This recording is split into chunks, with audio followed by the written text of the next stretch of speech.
for his dedicated service. I told him as much when we spoke.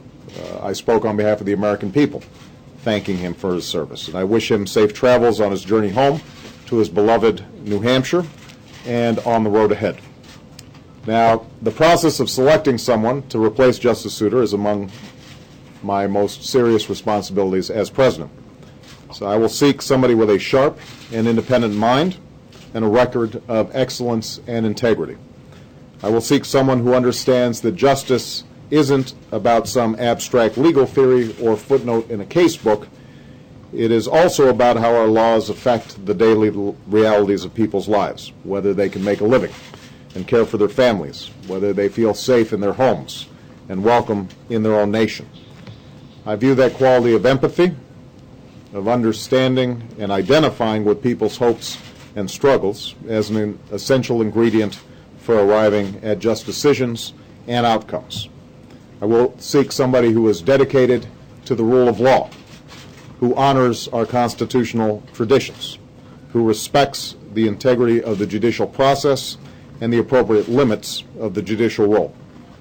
I will seek somebody who shares my respect for constitutional values on which this nation was founded and who brings a thoughtful understanding of how to apply them in our time. As I make this decision, I intend to consult with members of both parties across the political spectrum, and it is my hope that we can swear in our new Supreme Court Justice in time for him or her to be seated by the first Monday in October when the Court's new term begins.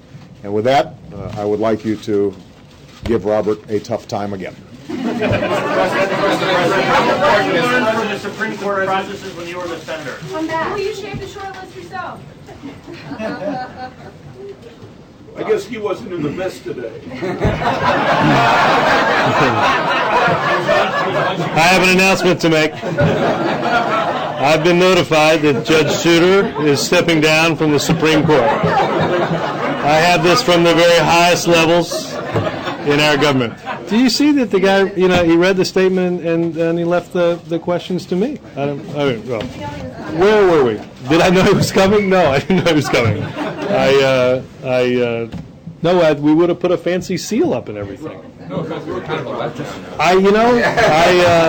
Well, you guys are too, so it's we're kind of fair.